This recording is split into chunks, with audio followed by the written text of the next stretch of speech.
ਜਿਹੜੀ rotational kinetic energy ਹੈ ਪੁੱਤ, ਜੇ ਆਪਾਂ ਇਹਨੂੰ ਲਿਖਣਾ ਹੋਵੇ ਤੇ ਆਪਣੀ ਲੀਨੀਅਰ ਕਿਨੈਟਿਕ એનર્ਜੀ ਅਸੀਂ ਲਿਖ ਰਹੇ ਹਾਫ mv², ਤੇ ਜੇ ਇਹੀ ਰਿਲੇਸ਼ਨ ਰੋਟੇਸ਼ਨ ਚ ਲਿਖਣਾ ਹੋਵੇ ਤੇ ਮਾਸ ਦੀ ਥਾਂ ਤੇ ਮੂਵਮੈਂਟ ਆਫ ਇਨਰਸ਼ੀਆ ਆਉਂਦਾ ਹੁੰਦਾ, ਲੀਨੀਅਰ ਵੈਲੋਸਿਟੀ ਦੀ ਥਾਂ ਤੇ ਐਂਗੂਲਰ ਵੈਲੋਸਿਟੀ। ਇਸ ਲਈ ਆਪਣਾ ਜੇ ਫਾਰਮੂਲਾ ਲਿਖੀਏ ਤੇ ਰੋਟੇਸ਼ਨਲ ਕਿਨੈਟਿਕ એનર્ਜੀ ਦਾ ਫਾਰਮੂਲਾ ਆ ਗਿਆ ਹਾਫ I ω², और इधरों चेंज इन पोटेंशियल एनर्जी का जिहड़ा लिखिया सी फार्मूला वही लिख लो, minus mv into cos θ2 minus cos θ1। क्या आ फार्मूला क्लियर है जी? Yes sir. सो ਇਹਦੇ ਅਕੋਰਡਿੰਗਲੀ I ਆਪਣੇ ਕੁਐਸਚਨ ਚ ਗਿਵਨ ਆ θ1 0 ਤੇ θ2 90 ਗਿਵਨ ਆ, m ਆਪਣਾ ਪਿਛਲੇ ਪਾਰਟ ਚ ਕੈਲਕੂਲੇਟਡ ਆ, b ਆਪਣਾ ਆ ਗਿਵਨ ਹੈਗਾ, ਇਹ ਵੀ ਕੈਲਕੂਲੇਟਡ ਆ। ਸੋ ਇਹ ਦੋਨੋਂ ਵੇਰੀਏਬਲ ਤੇ θ1 θ2 ਚਾਰੇ ਪੁੱਟ ਅਪ ਕਰ ਲਓ ਤੇ ਇਧਰੋਂ I ਦੀ ਵੈਲਿਊ ਨੋਨ ਆ ਕੁਐਸਚਨ ਚ, ਤੇ ਓਮੇਗਾ ਕੈਲਕੂਲੇਟ ਹੋ ਜਾਏਗਾ solve. Yes sir. Yes sir. ਇਹ ਤੋਂ ਤੁਸੀਂ ਓਮੇਗਾ ਦੀ ਵੈਲਿਊ ਕੱਢਣੀ ਆ, ਠੀਕ ਹੈ ਜੀ, ਕਰ ਲਓਗੇ।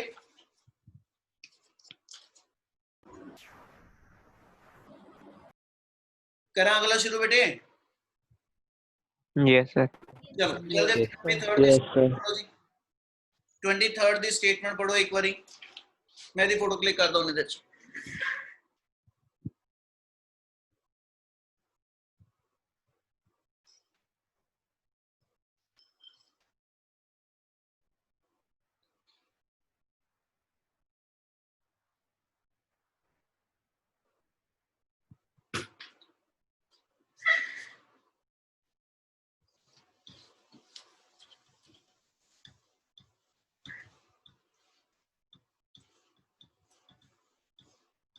करो कोई ना स्टेटमेंट एक्सप्लेन अपने आप, शुरू करो।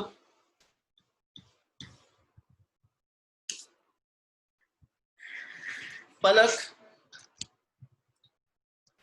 पलक हैगी ना?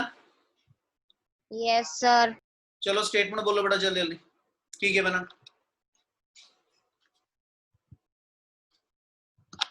स्टेटमेंट पढ़ी सीगी? हाँ जी sir. Sir uniform magnetic field देती हुई है 100 गॉस। हाँ जी बोली जल्दी जल्दी जल्दी, बाद चो सारा कुछ जोड़ागे ना। तो 44 सेंटीमीटर।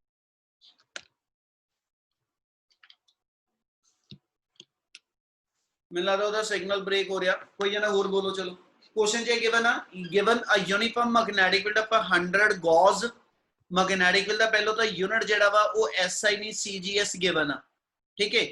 ते 1 गॉस कितने टेस्ला दे बराबर हुंदा जी? 10 raised to power -4 10 raised to power -4 Tesla.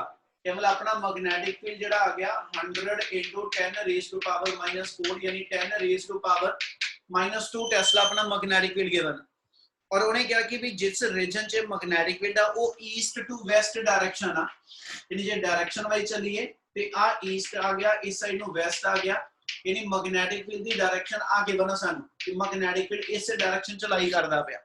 और अगे उन्हें क्या जी and a 44 centimetre long wire with a current carrying capacity of at least 10 ampere, ठीक है। यानी कि अपने को वायर गिवन आ 44 सेंटीमीटर लॉन्ग आ वायर, यानी length of the wire given आ, length of the wire given है 44 centimetre with a current carrying capacity, और इस वायर च करंट जेड़ा पास हुंदा पिया ओदी स्ट्रेंथ अपने को 10 एम्पीयर गिवन आ। हुन पुछया होने ये आ, ठीक है जी, जेडी नेक्स्ट वर्ड हैगे आ, what is the shape, what is the shape and orientation of the loop, ठीक है जी, made of this wire. Wire जेडी स्ट्रेट वायर सीगी एदी की शेप बनावा, ਇਹਦੀ ਕੀ ਸ਼ੇਪ ਬਣਾਵਾਂ ਕਾਦੇ ਵਾਸਤੇ, ਵਿੱਚ yield maximum turning effect on the loop. क्या मैं अपनी गिवन वायर जिहदी लेंथ 44 सेंटीमीटर आ, इहनूं मैं रेक्टेंगल च चेंज करा, इहनूं मैं सर्कल च चेंज करा या इहनूं मैं ट्रायंगल च चेंज करा, किहड़ी शेप च चेंज करा ताकि टॉर्क उस कॉइल दे उत्ते मैक्सिमम आवे। क्या स्टेटमेंट इन्नी गल समझ लगी बेटा?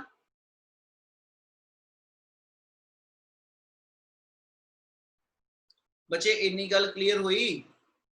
यस हुण आपां टॉर्क कढना, ठीक है। तो जे आप टॉर्क दे फार्मूले दे अकॉर्डिंगली सोचिए ते वी नो दैट टॉर्क दा फार्मूला की सी अपने कोल mb sin theta।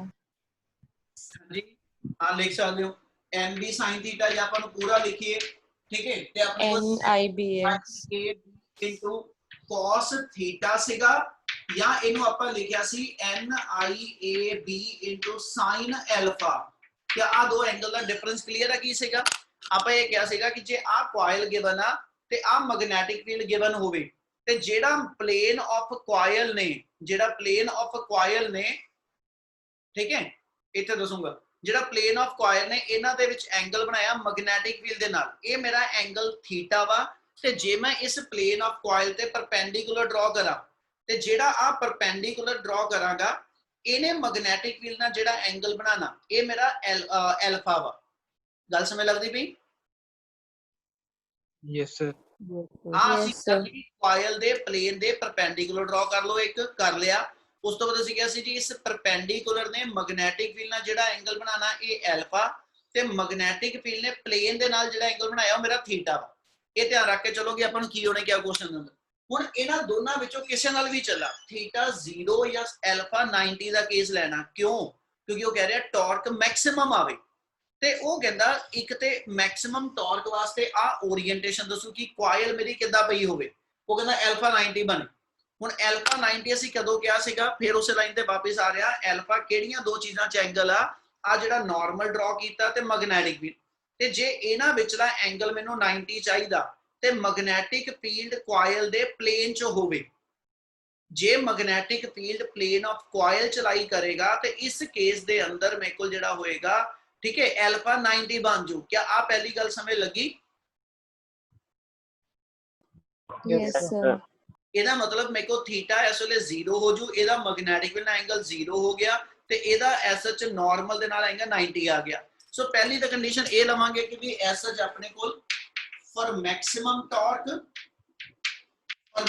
Torque alpha equal to 90 ਔਰ ਥੀਟਾ ਇਕੁਅਲ ਟੂ 0 ਇੱਕ ਤੇ ਇਹ ਕੰਡੀਸ਼ਨ ਬਣੀ ਟਾਰਕ ਨੂੰ ਮੈਕਸਿਮਮ ਲਈ therefore अपना मैक्सिमम टॉर्क का फार्मूला आ गया NIAB आ फार्मूला रह गया हुन अपने नंबर ऑफ टर्न्स दा क्वेश्चन च दसे नहीं ਇਹਦਾ ਮਤਲਬ ਨੰਬਰ ਆਫ ਟਰਨਸ ਇੱਕੋ ਹੀ ਆ ਹੁਣ ਗੱਲ ਇੱਥੇ ਆ ਗਈ ਆਪਾਂ ਆਪਣੀ ਕੋਇਲ ਦੀ ਸ਼ੇਪ ਕੀ ਬਣਾਈਏ ਠੀਕ ਹੈ ਉਹ ਕਹਿੰਦਾ ਬੇਟਾ ਇਹਦੇ ਲਈ ਇੱਕ ਜਨਰਲਾਈਜ਼ ਕਨਸੈਪਟ ਹੀ ਲੈ ਰਹੇ for a given perimeter wire ਦੀ ਜਿੰਨੀ ਲੈਂਥ ਆ ਇਹਨਾਂ ਮੈਂ ਰੈਕਟੈਂਗਲ ਬਣਾ ਲਵਾਂ ਇਹਨਾਂ ਮੈਂ ਸਕੁਅਰ ਬਣਾ ਲਵਾਂ ਇਹਨਾਂ ਮੈਂ ਟ੍ਰਾਇੰਗਲ ਬਣਾ ਲਵਾਂ ਇਹਨਾਂ ਮੈਂ ਸਰਕਲ ਬਣਾ ਲਵਾਂ ਕੋਈ ਵੀ 2D ਸ਼ੇਪ क्योंकि लेंथ गिवन है इसलिए 2D शेप लवांगे ठीक है कोई भी मेरे को जेडी लेंथ गिवन है इनु ट्रायंगल च बेंड कीता ओदा पेरीमीटर कह दो स्क्वायर च कीता रेक्टेंगल च कीता ओदा पेरीमीटर कह दो सर्कल च कीता ते सरकमफ्रेंस कह दो ਇਹਦਾ ਮਤਲਬ ਗਿਵਨ ਲੈਂਥ ਦੇ ਨਾਲ ਏਰੀਆ ਜਿਸ ਕੇਸ ਚ ਮੈਕਸਿਮਮ ਆਏਗਾ ਉਸ ਕੇਸ ਚ ਟਾਰਕ ਮੈਕਸਿਮਮ ਤੇ ਅਸੀਂ ਨਾਰਮਲ ਕੰਡੀਸ਼ਨ ਹੈ ਦਿੰਨੇ for a given perimeter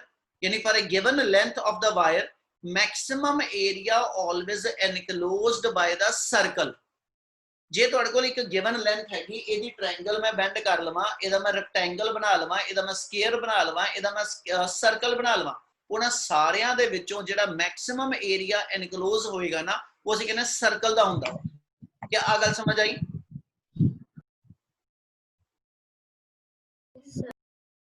Yes, sir. Yes, sir. ਨਾ ਕਲੀਅਰ ਆ ਇਹ ਮਤਲਬ ਇੱਥੇ ਜੇ ਕੰਡੀਸ਼ਨ ਲਿਖੇ ਤਾਂ ਫਿਰ ਆਪਣੇ ਕੋਲ ਕੀ ਆ ਗਈ ਫॉर ਗਿਵਨ ਲੈਂਥ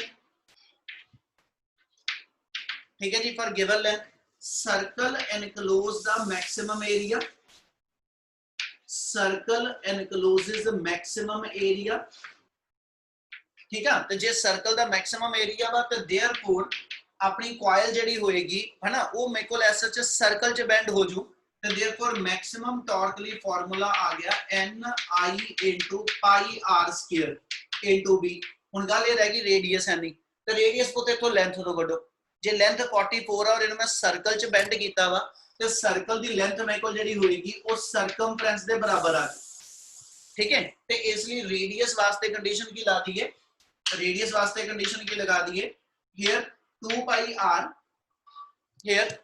r जी टोटल सरकमफ्रेंस होएगा ये 44 सेंटीमीटर ठीक है जी तो देयरफॉर इतों r कट लो तो r की वैल्यू 7 सेंटीमीटर बन गई समझ लगी गल दी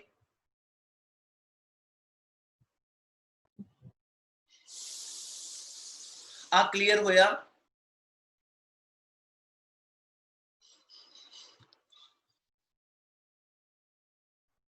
वो तो इन्ना समय लग गया सारे Yes, sir. Yes, sir. Yes, sir. मेरी आवाज आ रही clear?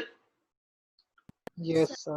Yes, Yes. sir. sir. General एक तो रेडियस काट लो, रेडियस पुट अप कर लो, मैग्नेटिक फील्ड गॉस तो टेस्ला च चेंज कर चुके हैं, करंट दी स्ट्रेंथ गिवन है, नंबर ऑफ टर्न कोई नहीं हैगे ते एक ते हैगा, जे ਆਪਾਂ सर्कल च बेंड कीता एक टर्न ते होएगा, इसलिए अपना n दी वैल्यू क्वेश्चन च वैल्यू 1 यूज हो जाएगी। हो जो न्यूमेरिकल?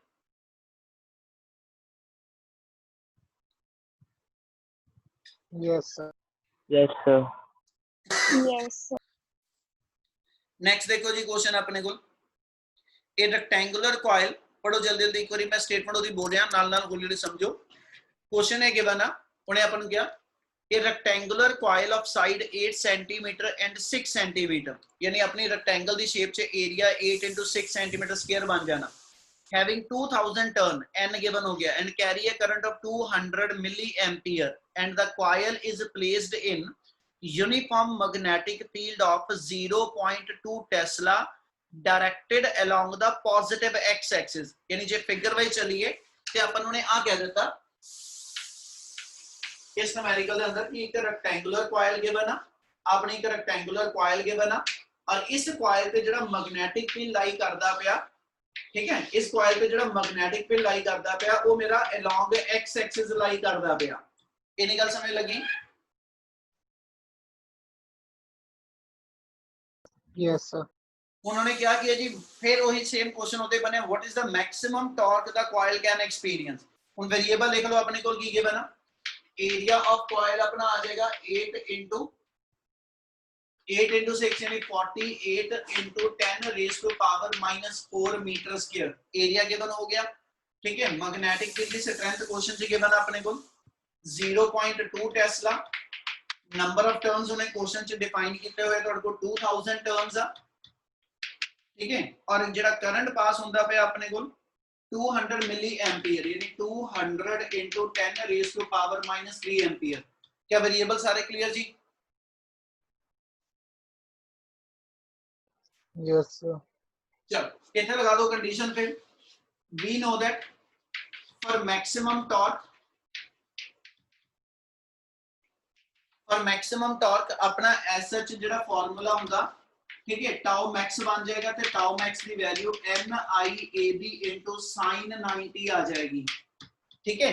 हुन ਇਹਦੇ ਵਿੱਚੋਂ ਫਿਰ मैक्सिमम टॉर्क वास्ते अपनी कंडीशन टाउ मैक्स जेड़ा होएगा वो NIAB रह जाना, क्लियर है जी?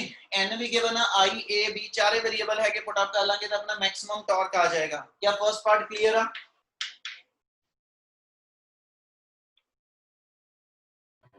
Yes. चलो सेकंड पार्ट च देखो ना, तुहानू की पूछया, in which orientation does it experience the maximum torque, किस केस दे अंदर टॉर्क दी वैल्यू मैक्सिमम है, वो आपा दस दिता अल्फा 90 होना चाहिए, यानी कॉइल दे उत्ते जेड़ा मैग्नेटिक फील्ड लाई करे, कॉइल दे उत्ते जेड़ा मैग्नेटिक फील्ड लाई करे, मैग्नेटिक फील्ड दी डायरेक्शन ते जेड़ा मेरे को गिवन एरिया दे lie in the same plane, ये सेम मेरे को प्लेन च लाई करन, फिर मेरे को थीटा 0 ते अल्फा 90 हो जाएगा, ये मेरे को पहला केस बनना। दूजे केस ने की कह देता, for which orientation of the coil is the torque 0, ते पुत मेन इको चीज चली चलो ते sin अल्फा वा, ठीक है, जे sin दी अल्फा दी वैल्यू 0 डिग्री, sin अपने को जेड़ा अल्फा दी sin अल्फा दी वैल्यू 0 आवे, या अल्फा 0 है या अल्फा 90 है, क्या आगा समय लगदी भाई? Yes, sir. ਇਹਦਾ ਮਤਲਬ ਸੈਕਿੰਡ ਪਾਰਟ ਚ ਜੇ ਆਪਾਂ ਲਿਖਣਾ ਹੋਵੇ ਆਪਣੇ ਕੋਲ ਕੰਡੀਸ਼ਨ ਇਹ ਆ ਗਈ, for minimum torque alpha 0 degree और अल्फा दी वैल्यू 180 आ जाएगी, तो टॉर्क दी वैल्यू अपने मिनिमम डिफाइंड हो जाएगी, क्लियर है जी? Yes, sir. चलो ਇਹਦਾ लास्ट पार्ट होने की क्या, when is the equilibrium stable और अनस्टेबल, टॉर्क ते 0 हो गया, ठीक है, क्या अपना रेक्टेंगुलर कॉइल स्टेबल स्टेट च होगी अनस्टेबल, ये कित्थों जाके लिंक करो आप फर्स्ट चैप्टर दे अंदर, फर्स्ट यूनिट दे अंदर जेड़ा चैप्टर 1B कीता सी, ਉਹ ਚ ਕਿਹਾ ਸੀ ਜਦੋਂ ਡਾਈਪੋਲ ਨੂੰ ਆਪਾਂ ਇਲੈਕਟ੍ਰਿਕ ਫੀਲਡ ਚ ਰੱਖਦੇ ਆ, ਉਹ ਚ ਟਾਰਕ ਦੀ ਵੈਲਿਊ ਦੋ ਆਪਾਂ ਕੱਢੀਆਂ ਸੀ 0 ਤੋਂ, ਇੱਕ 0 ਡਿਗਰੀ ਨਾਲ ਇੱਕ 180 ਨਾਲ, ਉਹ ਚ ਕਿਹਾ ਸੀ ਜੇ ਡਾਈਪੋਲ ਤੇ electric field both are in the same direction, ਉਹ ਅਲਫਾ 0 ਦਾ ਕੇਸ ਆ, ਤੇ ਜੇ ਆਪੋਜ਼ਿਟ ਡਾਈਪੋਲ ਰੱਖਿਆ ਹੋਵੇ ਤੇ ਡਾਈਪੋਲ ਵਾਈਬ੍ਰੇਟ ਕਰਦਾ, ਅਸੀਂ ਕਹਿੰਦੇ ਉਹ ਅਨਸਟੇਬਲ ਇਕੁਇਲਿਬਰੀਅਮ। ਸੇਮ ਵਰਡ ਇੱਥੇ ਆ ਜਾਣੇ ਜਦੋਂ ਐਸ ਚ ਟਾਰਕ 0 ਆ, ਇਹਦਾ ਮਤਲਬ ਡਾਈਪੋਲ ਤੁਹਾਡਾ ਯਾਨੀ ਕੋਇਲ ਤੁਹਾਡੀ ਇਕੁਇਲਿਬਰੀਅਮ ਚ ਆ। ਪਰ ਕਿਆ ਉਹ ਇਕੁਇਲਿਬਰੀਅਮ ਸਟੇਬਲ ਆ ਕਿ ਅਨਸਟੇਬਲ, ਤੇ ਉਹਦੇ ਲਈ ਵਰਡ ਉਹੀ ਆ ਜੂਗੇ ਜੇ ਐਲਫਾ 0 ਡਿਗਰੀ ਆ ਤੇ ਸਟੇਬਲ ਇਕੁਇਲਿਬਰੀਅਮ, ਜੇ ਐਲਫਾ 180 ਡਿਗਰੀ ਆ ਤੇ ਅਨਸਟੇਬਲ ਇਕੁਇਲਿਬਰੀਅਮ। ਕਿਆ ਇੰਨੀ ਗੱਲ ਸਮਝ ਲੱਗੀ? Yes, sir. Yes, sir. ਉਹ ਤੇ ਆ ਕਲੀਅਰ ਹੋ ਰਿਹਾ ਬੱਚੇ ਨੂਮੈਰੀਕਲ? Yes, sir. चल नेक्स्ट देखो अपने को किहड़ा वा। चलो इत्थे रोकन लग्या पे कल नूं करदे कंटिन्यू। टाइम 2:35 हो गया, फिर मैं अगली क्लास का भी करना काम। ठीक है जी।